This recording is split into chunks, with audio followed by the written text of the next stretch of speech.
Now I want to introduce you to an amazing person who's part of our community, and that is Dr. Ingrid Boveda. I think I got her. Is that how you pronounce your last name? Okay, because she goes by Dr. B because a lot of people are probably like, Ingrid blah, blah, blah, blah, blah, when they say your name. And so let me tell you a little about Ingrid. I am so psyched to have Ingrid here. Ingrid is one of my heroes, and when I go present at conventions and conferences, Ingrid tends to be there. And I always look up to the fact that she is so good, like going out, networking, talking with people. It's like, I don't know how you do that level of peopling, but it's so cool. Because everyone I talk to is like, oh my gosh, have you met Ingrid? Oh my gosh, are you using Ingrid's technology? Oh my gosh, Ingrid this and Ingrid that. And she really is all that. She's amazing. Let me tell you a little bit about her. Ingrid received her master's and doctorate degrees from the University of Utah and specializes in assessment and diagnosis in clinically complex cases, particularly those including neurodevelopmental differences.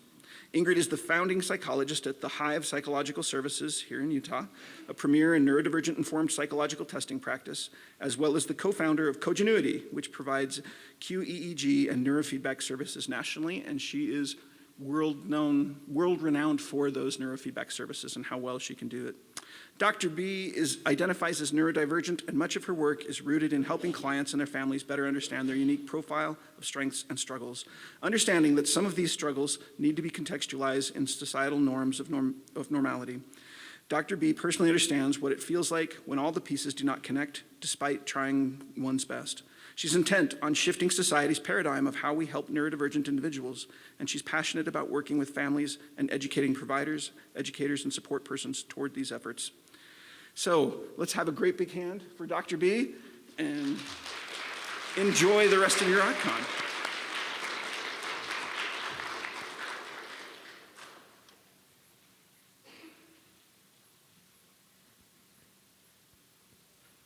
Like many of you guys who identify as neurodivergent, I'm going to be replaying everything Jared just said over and over again after today, because that was, really, I really appreciate you saying that, Jared. And I also appreciate you guys being here and for Scenic View to invite me to talk about something that I am so passionate about.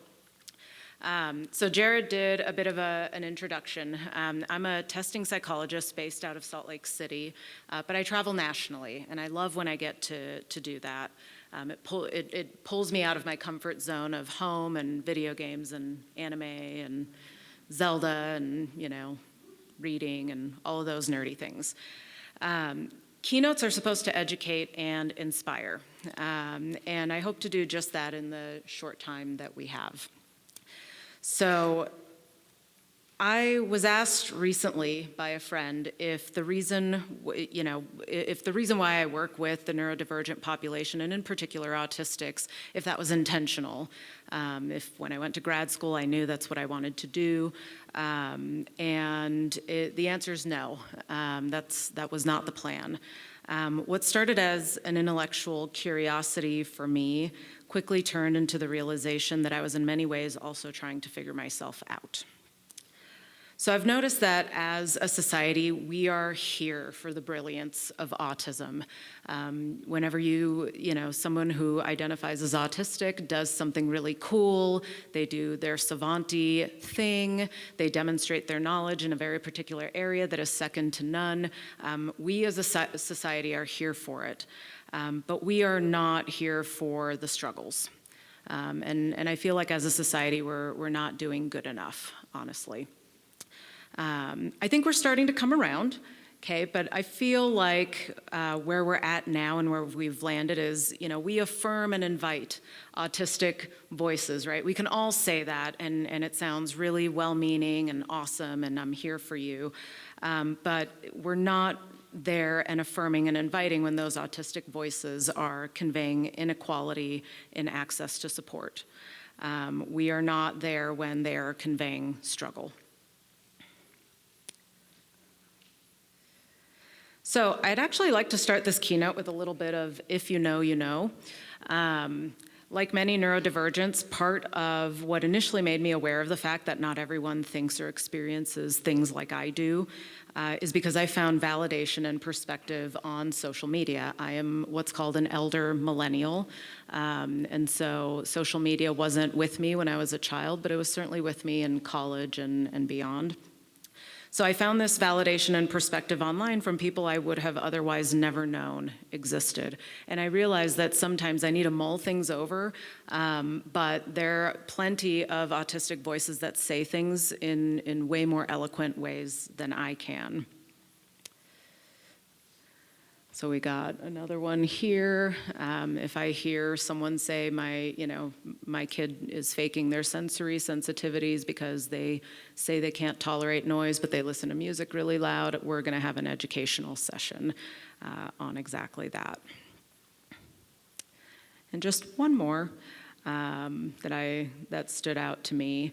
At any point, if you guys want social media accounts and influencers that are neurodivergent, identify as autistic, they provide a wealth of information, and we're going to kind of come back around to that in the end, because I think there's wealth of information there that I don't think we tap into enough. So I wanted to touch on how I got here. A lot of my differences throughout my life were missed because, well, I thought everyone did what I did. I thought everyone listened to the same song on repeat for hours. I thought everyone obsessed over the details of their favorite anime characters or whatever it was, superhero, whatever it was that they were into. I thought everyone did that. I smell everything. I was the kid that walked into Barnes & Noble and would pick up a book and sniff it. I'm not alone. They're very forgiving when you do that. They're not like, get your nose out of a book unless you're going to purchase it. They gave me a lot of grace, but I still do that at home. I curl up with a book and I'm sniffing it as I'm reading it. I twirl my hair a very particular way, especially when I'm bored or I'm anxious or getting overstimulated. I eat foods on my plate evenly, so I don't run out of any one thing. Otherwise, I have to go get more of that thing, and then that was more than I planned on eating. I also eat less preferred foods to get it out of the way, so the end of my meal is like all the stuff I love. I repeat, sometimes out loud and sometimes just in my head, what I said and how I said it. Because I'm replaying the interaction and the feeling of that interaction, whether it was a good feeling or like I think I screwed that one up feeling. So these weren't things I thought to share with my parents, and my parents didn't notice those subtleties because those subtleties weren't behavioral issues. So they never thought there was anything terribly unusual about it. However, in looking back, all the signs were there. So, one day when I was really little, I pulled all my eyebrows and all my eyelashes. Maybe some of you can relate if that is your stim. And I was really little, so I don't remember much about the day, but I remember my mom freaking out and asking me why I did that. And the answer was, I don't know, and I meant it. I had no idea why I did that. In fact, I was kind of surprised when she pointed it out. I'm like, oh, really? They're all gone? I got asked in undergrad why I am twirling my hair in a very particular way. And again, the answer was, I don't know. And it was through those experiences, looking back and also reflecting as they happened, that I started to notice something's different here. I didn't have the perspective that any of this was any different. And when I paid attention, other people didn't actually have the same experiences that I did. So I instinctively learned how to suppress those behaviors. So who I am in public and who I am in private sometimes felt like I was toggling between two different identities. So when I was an undergrad, there was a study that came out from Kansas State University, and it was these researchers that were studying people who said they were bad with names. How many people here are bad with names? Okay, yeah, right? So their conclusion was that people who can't remember names can't remember them because they aren't interested in remembering them. So, and in some ways, there's some truth to be said to that, right? The key to good memory is your level of interest. right? So for those of you who have particular areas of passionate interest, you can remember all the details of all the things, right? Really the first time you encounter them. But if somebody's asking, you about information about something that's not personally relevant or interesting, it's a lot harder. So I get that, right? The more interest you show in a topic, the more you'll remember. So this is true, but it really doesn't take into consideration how much harder the prefrontal cortex in our brains have to work to process multiple streams of information and toggle from back and forth from that information. Okay, so I found myself, when I was meeting people, it was like sort of a deer in the headlights, because it's like I'm focused on what I'm about to talk about, I'm focused on how my clothes feel, I'm focused on what I'm doing later today. Did I get back to that? What did you say your name was again, right? And it wasn't that easy to quiet all of that stuff, to focus on that person and say, okay, this is your name. Not to mention you have to focus on all the social niceties, right? This is my name, and how are you, and how's your day going, and all of that. So I started walking around telling people that I apparently didn't care about learning people's names. And this is the power of the person and institutions that spearhead research on people like us. It gives us the narrative that we are so desperately searching for, whether it's the right or correct narrative or not. So I can't know for sure, but I sure doubt the researchers at Kansas State took the neurodivergent brain and how we process information into account when making their conclusions, okay?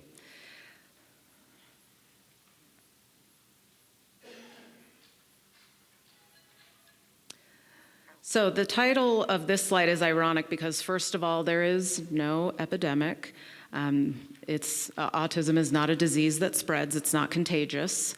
But like Jared mentioned earlier, the numbers of people who are diagnosed with autism in this country are rising. And I'm going to tell you the reasons for that. So if anybody starts saying that autism is contagious or it's caused by a vaccine or whatever, you can have language to correct them if you so choose. So we are currently at 1 out of every 31 people. Now, part of the reason for that is not because people are catching the autism, okay? So it's not, if you wash your hands, stand 6 feet away from an autistic person, you're pretty safe. Some of this relates more to the change in diagnostic language and the fact that we merged a bunch of different diagnoses into the umbrella term of autism. So everybody just kind of got lumped together. And I don't know if you guys know this, but prior to the current DSM, you couldn't be diagnosed with ADHD and autism, which is crazy to me. Because there's just so much overlap there. So people tended to be diagnosed with what could be medicated. And at the time, that was ADHD. And by extension, then, a lot of people on the spectrum did not receive that diagnosis, even if the provider was like, yeah, I think there's something here. We're getting better at paying attention to the lived experiences of, the individual. If you just put me against autism diagnostic criteria, people would say, you're not on the spectrum, and that would be a terribly invalidating thing that maybe some of you guys have experienced, and that is personally very terrifying.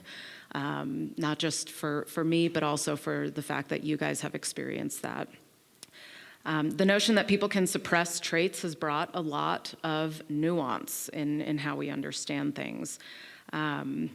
And there's also something to be said about mate selection. So I learned this actually at the Autism Symposium recently by this, super cool researcher dude that knows a lot about autism. John Constantino, was it? See, I'm bad with names. This isn't a lie, guys. I'm being very honest with you. So he said that people who are on the spectrum tend to date, marry. Okay, thank you. So he said that people who are on the autism spectrum tend to meet and have kids with other people who are neurodivergent, whether that's on the spectrum or something else.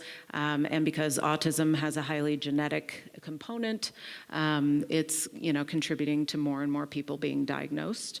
So that's what the research is saying. And so this is usually when people start asking me, well, Ingrid, doesn't this then mean that everyone is a little bit autistic? No.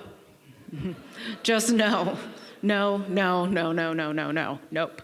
Why not though? Okay, so again, I'm all about like, let's give you some language. So when people are like, come on, everyone's a little bit autistic, aren't they? And you're sitting there feeling overwhelmed and terribly invalidated, I've got some language for you. Because similar symptoms and characteristics do not equal similar struggles. Neurotypicals can experience some individual symptoms, right? Maybe they're a little sensitive to noise, right? They like to eat their food a certain way, maybe, right? They prefer routine and structure and scheduling. So they don't deal with the intensity, the compounding effect, and the frequency of these experiences. In other words, it does not affect how they live on a day-to-day basis. It's not really something they have to think about all the time.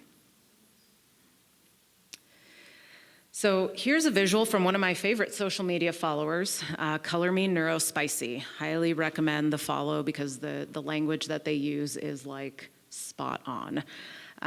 So these highlight the differences between someone who is neurotypical and someone who is neurodivergent. I don't know, you guys probably can't see like all those little letters and stuff, but those are different characteristics of neurodivergence. Not all of those line up to the diagnostic criteria of autism.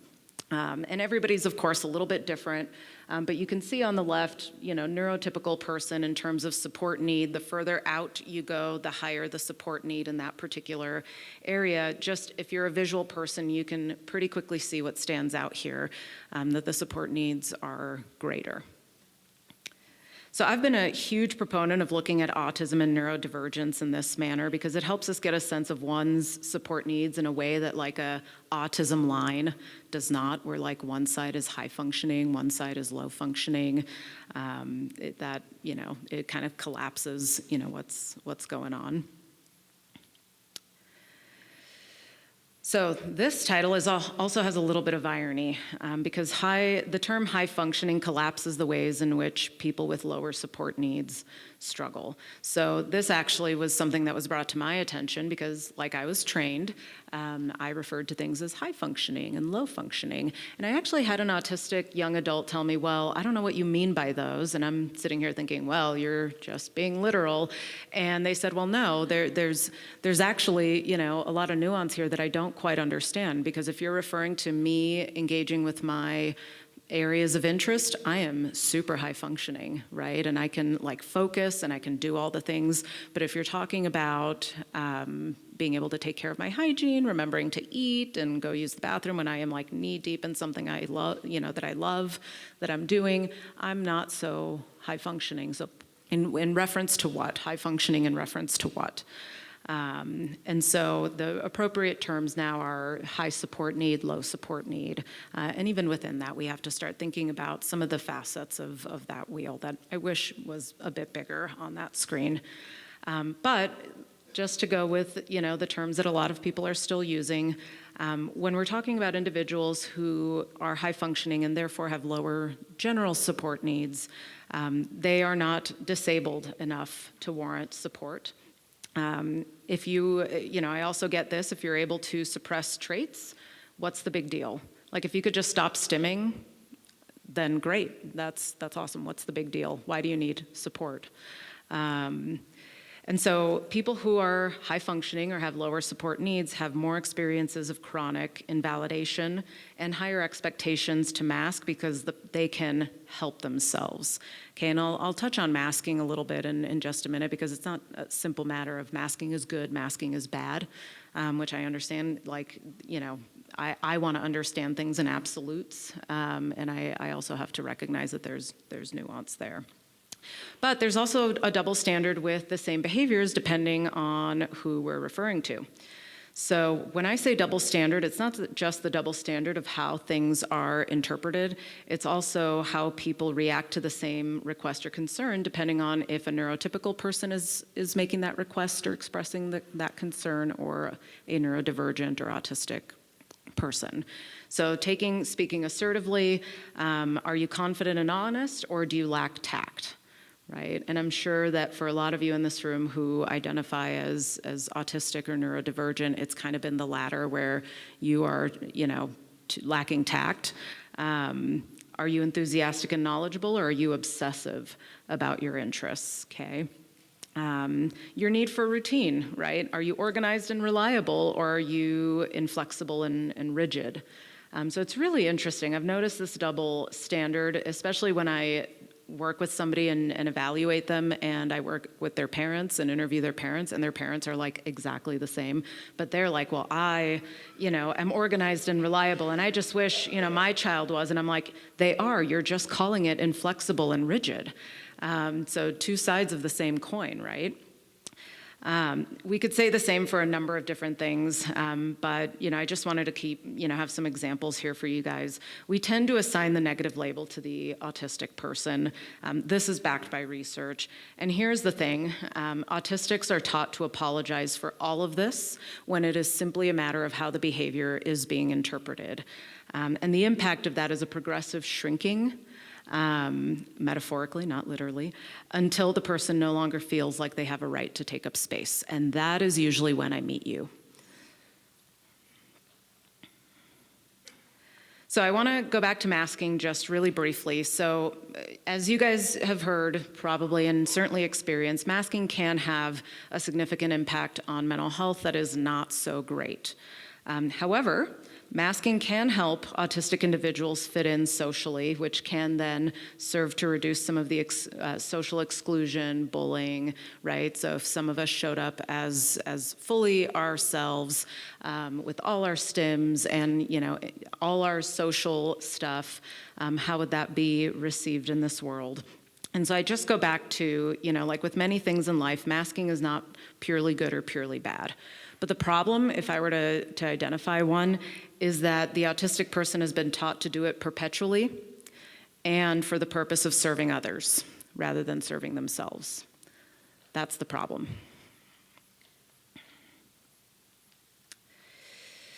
So I want to give you guys some practical stuff too. So not only do you leave inspired, but you leave educated. That was my goal. How many of you have heard of autistic burnout or perhaps experienced it yourselves? Okay, cool. So a lot of you. If you haven't picked up this book, she did not pay me. I have never met this woman. She literally just came out with this book, I want to say in the last couple of months. Dr.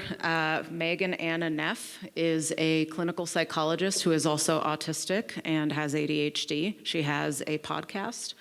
Sometimes I listen to it, and other times I realize I'm not paying attention, even though it's relatively interesting to me.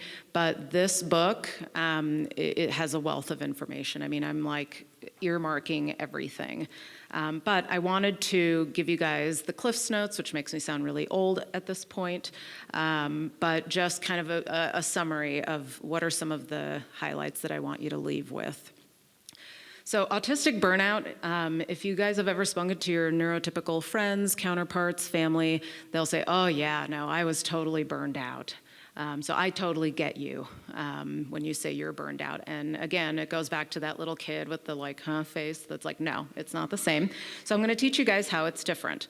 So autistic burnout stems from an accumulation of life stressors, and you all as autistics have so many more that are drops in a bucket that neurotypical people do not recognize is there. So when you have a meltdown or a shutdown and you go nonverbal, whatever that looks like for you in particular, you've kind of hit a breaking point, and it's just not the same for your neurotypical counterparts. They don't experience that, and they're wondering, well, what led to this? It was just this small thing, and you blew up.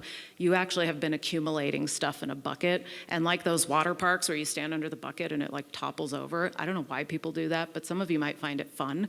That's exactly what it's like, and you've just hit a breaking point. And the goal is, and I'll tell you why it's not happening, but the goal is to catch you well before that breaking point happens. So accumulation of life stressors combined with a lack of accessible supports. So there are some core features that, again, makes it different from neurotypical burnout, where it's like, I just need to have a relaxing weekend, get a good night's sleep, and I am, back on the grind on Monday. It's not the same. So chronic mental and physical exhaustion. I'm not talking about a bad day. I've had a long work day. I'm really tired. I can't wait to just do nothing this weekend. I'm talking it is perpetual. You could sleep all day and you are still exhausted. So basic tasks are overwhelming. Showering, eating, let alone texting that person back, right? There's also a loss of skills, not just with basic self-care, but for some verbal communication where it's just like, I just can't. And the problem is that we sort of have this expectation of, well, you're verbal, why aren't you verbal now? And I want to just reiterate that, you know, it's a little bit of a moving target. And so, but also with executive functions, right? Like, you know, planning and kind of organizing your day, right? And remembering to do this one really important thing. Remember to text this person back. It's going to be Mother's Day, so I got to get this thing for my mom. Like all of these things, it just compounds on itself and you just can't do it. And there's also a reduced tolerance to sensory input. So things that were kind of manageable, you can sort of mask it and it's okay for the time being, just becomes absolutely intolerable. I've got an 11-and-a-half-year-old stepson who is autistic, and he chews with his mouth open, and maybe some of you are like this, but when I hear people chewing loudly, it is this like, and I just want to like smack. And I don't, because that's not, you know, the safe or right thing to do. But I can tell when I am getting closer and closer to burnout, because as opposed to just kind of the like, right, or close your mouth when you're chewing, it is like I need to remove myself right now from this situation. Oh my God, right? And so, and maybe some of you have, you know, different versions or varieties of this. So I just, you know, loud noises and chaos just become really, really difficult for me to tolerate. But I've been taught to mask really well and people please, so I just sit there quietly and I'm just like, all right, you know, and there's those drops in the bucket that I'm letting, you know, in. So I would argue these are accommodations that need to happen before you've hit that burnout phase, but these are also kind of things to keep in mind when you have hit that burnout. So withdrawing strategically, okay? So canceling commitments that are non-essential. I have canceled plans with friends. I have canceled work things. I have moved meetings. And at first it's really, really hard because I don't want to disappoint. I want to please everyone. And at some point I just had to, in feeling crushed under the weight of everyone and my own expectations, I was just done. Something had to give. Limiting small talk, okay, it's exhausting to do the small talk thing. And I also recognize that there's a certain level of privilege in being able to recommend or ask for disability leave or to delegate tasks. Some of us don't have the strongest or most understanding support systems, and my goal is really to try and help capitalize in that individual's life that I'm working with. Where can we find that for you?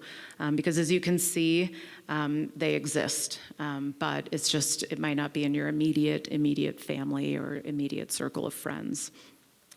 Also, outsourcing mindfully. So don't worry about the cooking, the cleaning, right? Consider asking whatever that support system is for help. There are also organizations that are kind of getting on board with this whole notion that like, hey, you might not be long-term disabled, but you are, you know, in a stage of burnout. And so there's going to be a period of time where we want to step in and provide some of those supports, okay? So people can bring you food, right? I really feel like this is part of the reason why DoorDash makes so much damn money. You all can, you know, single-handedly keep DoorDash in business, let me tell you. So, you know, same thing with cleaning services. The expectations that you put on yourself and that people have of you need to shift. Otherwise, you will not get out of this so easily. Simplifying your routine. People usually schedule things like work, meetings, class, you know, necessary things in that sense, and I want you to actually flip that on its head and schedule downtime and time engaged with your interests first. So if I need to schedule time to watch whatever anime I am into, or whatever book, or whatever video game on my Nintendo, that is what I schedule first, and I schedule those blocks of time, and if I feel I need to do that all day, I will do that all day. And all the other stuff is gonna kind of get peppered in as time allows. Also, visual reminders for tasks, so you don't need to keep it in here, okay? Just write it down, make it visual if you can just have something like that. I have literally made clients laminated like visuals that it's like, when you have hit burnout, open this folder, look at this. And I hope that they use it because it's very simple, takes the thinking, decision-making that's already so difficult out of it. And then seeking modified social support. So for some of you, that's texting. Texting feels okay. For others, it's like, nope. The idea of texting someone back, it's like, overwhelming, so you don't reply for days. But at least letting the people in your life that have regular contact with you know, like, communication's gonna be different. I have had clients that literally text one word because they can manage that to their loved ones, support system, friends, whoever it is, and they know, we need to step in. And that's also the people that are like, can I bring you food? Here's a DoorDash gift card. I literally think I have one in my bag. And so, they're the ones that'll step in. You just give them the signal, the bat signal, whatever you want to call it, right? Now,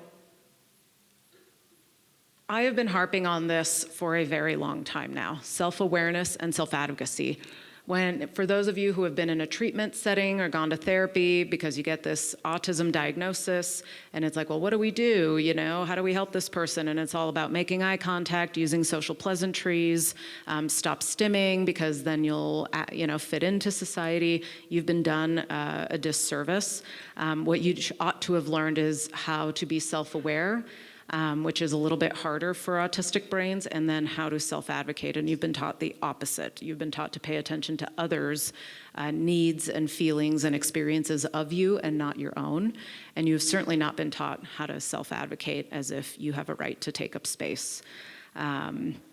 So some of that involves getting really clear on what it is that you need. So believe it or not, I was in my 30s before I realized, this sound of, people chewing, sometimes it's cool and I can tolerate it. Other times it drives me up the wall. I was not aware of that. I was not taught to be aware of anything sensorially that was going on. So I wondered why I'm in the floor of my closet, cowering and crying and having a full-blown panic attack. Well, I've hit a melting point. So building interoceptive awareness, so listening to your body. When you guys are having a meltdown, tantrum, whatever it is that feels comfortable for you to call it, I want you to pay attention to what you do. If you are moving, walking, pacing, that's an indication that what your body needs is movement in order to regulate. If you start sniffing everything or messing with things with your hands, it indicates something else. So without realization, your body is telling you, and your sensory system is telling you what it is that you need to kind of start to get to a baseline. And it's not a quick and easy process, okay? But it does bring you down. So I want you to start paying attention to that. Also identifying sensory needs and irritants, steps on chewing, he's aware of it. But also I had to learn to ask what would help me right now, because that's the thing that I think a lot of parents and caregivers don't understand is what would help right now is not the same as what would have helped yesterday. So the whole my kid loves the quiet room or the fidgets or the this, there's some sense of consistency, but those could change day by day. So when they're saying, no, I don't want that, no, don't do that, no, I don't, and you perceive it as they're refusing help, they're actually telling you that's not gonna work for me right now. And once you hit a certain breaking point, there's not a lot that's going to be the most helpful. Coping skills don't work when you're at a level 10. I don't know who told you they do. They work when you're kind of getting at a level 4 or 5. And the problem is that as autistics, we don't recognize that level 4 or 5. We recognize the 9 and 10.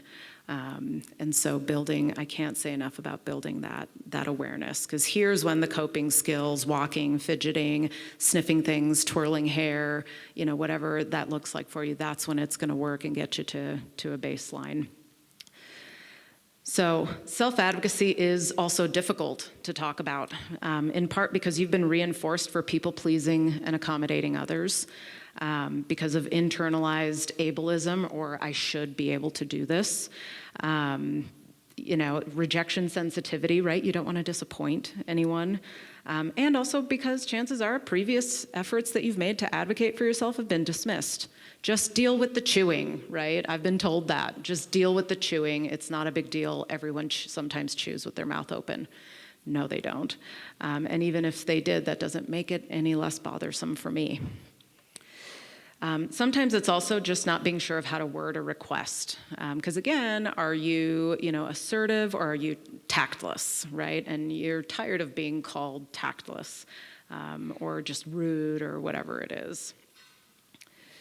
The other thing, too, is that sometimes just scripting ahead of time, like I literally have in my notes on my phone, what I need to say when I have hit a complete overwhelm point, and I'm like, I can copy and paste it in a text, I can show it to the person, or I can just say it, but it takes the thinking out of me. I'm overwhelmed. It's one less thing to think about.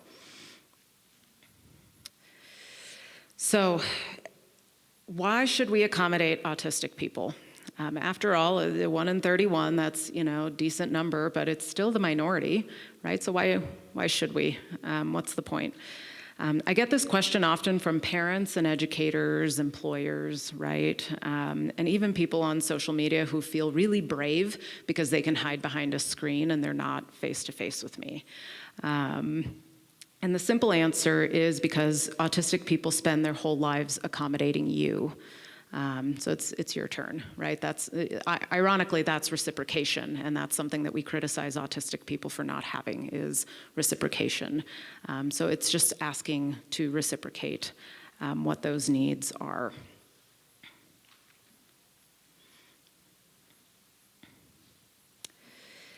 So I want to leave everyone with this advice. I want you to listen to autistic voices.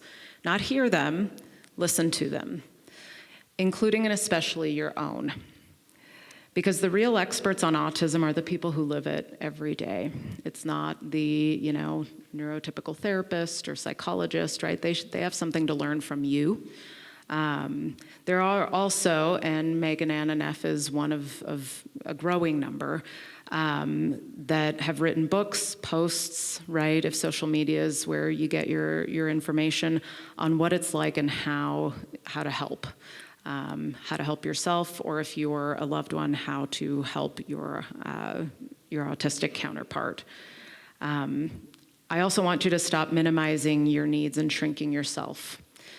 Just because society has told you that taking up space and having needs is something to be ashamed of. I will go to bat for anyone, whether I know them or not, if you're having a hard time advocating for that. I don't care who you are. I'm going to be the person who stands up to the bully in the schoolyard, no problem. You have a right to take up space, just like breathing air is everyone's right, okay? And I know that that's really hard, and I certainly don't want you to leave feeling like, oh yeah, it's easier said than done. Absolutely it is. I'm still working on it. I still shrink myself. But the key is that you hopefully see that you have people who can support you, people who care, people that you can just walk up to and say, I need help, and they're going to show up for you because that's the right thing to do. Thank you, guys.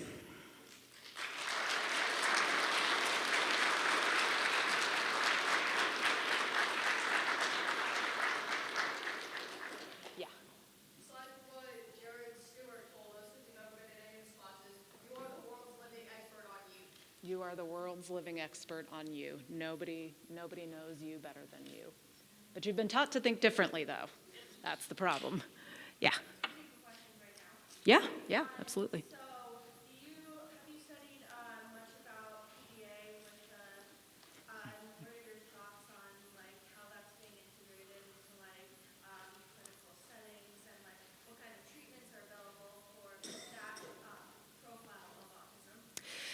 Yeah, so they were calling, and they still do, call PDA pathological demand avoidance. And now I'm all about, when we reframe language, we reframe the paradigm. So now it's called persistent drive for autonomy. And I, ask people how, a neurotypical person, how much autonomy do you like having in your life? And certainly if somebody's in treatment or if somebody's kind of stepping in and caring for an individual, how often does that autonomy feel threatened, and would you like that? So there are, I hesitate to say treatment because it's like, I don't want to fix something that is inherently wired, but there are different ways to frame expectations, or what we call demands. There's a mnemonic that I can send over called PANDA. I've done a whole presentation on this, but it really is just how we're framing these expectations. And here's the funny thing: how many people will make plans with a friend, and then when the day comes, we're like, oh man, we're just exhausted, we're not feeling up for it. And neurotypicals do that. But somebody with PDA, it's almost like that gets highlighted as like, you should always follow through with the plans. So yeah, I can, if you leave me your email, I can send you kind of that. It's PANDA, which I think is a cute mnemonic for just how does someone work with someone who has that profile. And we're starting to realize it may not be unique to autism, but it is unique to neurodivergence. Yeah.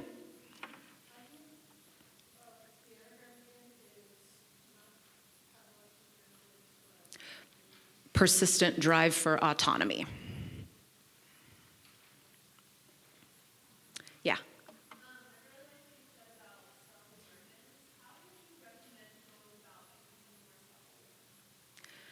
So autistic people have not been taught to do this. And also because of the way their brains are wired, their interoceptive awareness, or awareness of like what's going on in my body, I'm starting to feel a little hungry, or I'm a little bit tired, or I'm a little bit overstimulated, that is a little bit harder to identify.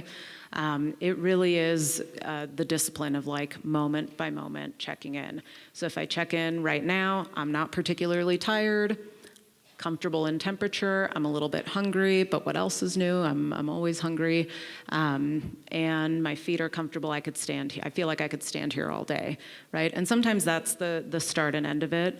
But again, when we work with autistic individuals and the goal is to teach them how to make eye contact and use social pleasantries, we're teaching them to focus on the outside, not on the inside. And so, we have that. We also have what I talked about regarding using those sensory systems, right? And so kind of running through, if I'm getting overstimulated, where is that coming from? Oh, I guess noise can be a thing for me, right?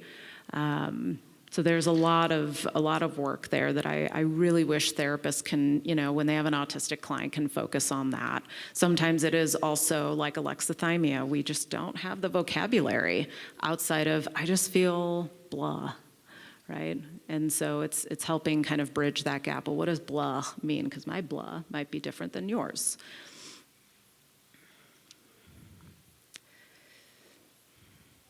Any questions?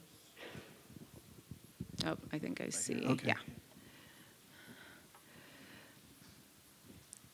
Okay, when I'm on social media, I'll talk to other people that's also on the spectrum. How do you handle, I've got mine was handy, but it just ends up me shutting down. But how do you handle when someone with higher support needs dismisses you and somebody with lower support needs dismisses you? Because I feel like I'm someone in between, and nobody ever seems to hear me.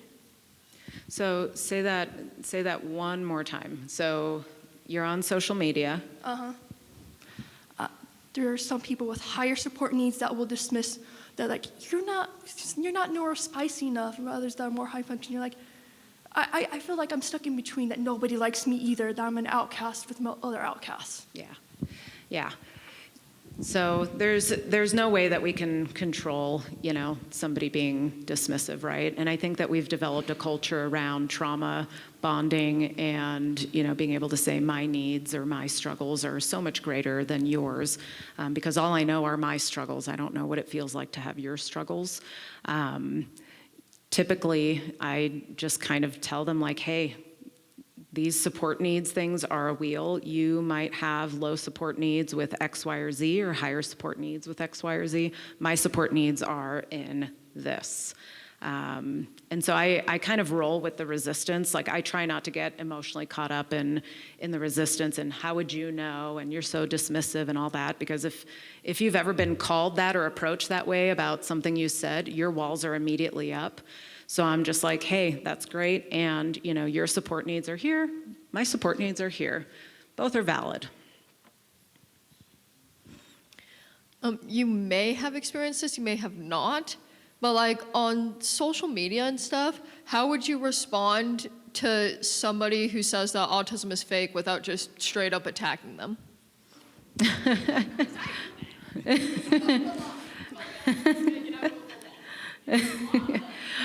You're probably not going to like this answer, but I don't engage with that. They want the engagement. And if you feel like you have to prove, like, look at me, I'm going to have a meltdown because you're saying autism is fake and I need to show you how not fake this is, they have got you right where they want you. The most powerful people in a room are the people that control themselves, not people who control others. Sure. I was at a conference last fall where a clinical psychologist was like, I'm just going to tell you guys, I know what the research says, vaccines cause autism. And I was like, and now I'm suddenly overstimulated and was not expecting to be. So yeah. Yes. I want to make a comment on that because sometimes I've had an experience where some people use their autism as a handicap, but some people say that that's just using their disability for stupidity. Okay. I don't really like that, even though it's true. So do you mean like using autism as like an excuse to say like, hey, I can't do this because I'm autistic? Or? Well, I wouldn't say that. I wouldn't say that some people find autism as an excuse, even though that person has the condition. Yeah. Okay, that makes more sense. Yeah. Thank you for saying that. Yeah. I was wondering, do you think there's a link between addiction and autism? Because I'm addicted to something, and I think that my autism feeds into it because of the obsessive nature of autism. Like, I focus really on one thing. You hit the nail on the head. Yes. What would you recommend for autistic people with addiction? So let's probably talk. I want to be mindful of time and everyone's questions, but I want to touch on that because it really actually involves why it is that an autistic brain is more predisposed to addiction. So yeah, let's circle back to that. Yeah. I have a question for you. It's Yeah. what that girl said behind me about being an outcast. A friend of mine actually called me one once, and I kind of hurt my feelings to the point where me and him aren't friends no more, and it made me like really, really sad because like being called an outcast is a stupid name for somebody to be called that, and I have actually been called one before by one of my friends in high school, and I was like, you know what, if you really want to call me an outcast and tell me that I'm not smart and tell me that my autism is just another stupid word, go for it. Yeah. And it brought me to tears, and so I'm kind of worked up, and I wanted to get worked up and cry. But he's like, yeah, autism doesn't exist inside of your universe now, does it? I'm like, autism? You're making fun of my autism and calling me an outcast? Yeah. You're not my friend no more then, so I'm going to block you and other things like that. And I feel kind of bad for her being called an outcast too. Like, no one's perfect in their own little world. Well, and that's a good example And of you it's advocating for yeah, yourself. and for all of these guys here at this Autism Con today. I would really want to appreciate everybody else coming here and speaking the truth on how they feel in their own little world and their own little universe, and standing up for themselves and being like, you know what? I don't care. Autism's cool. Like, no one shows autism because autism's cool. No, I have autism, and even though it doesn't really look like I have it, I still do. Because, you know, there's no one perfect in their own little world. Autism is autism. Yeah. And it's, yeah, Thank you for saying that, and I'm glad You're you welcome. self-advocated. you're welcome.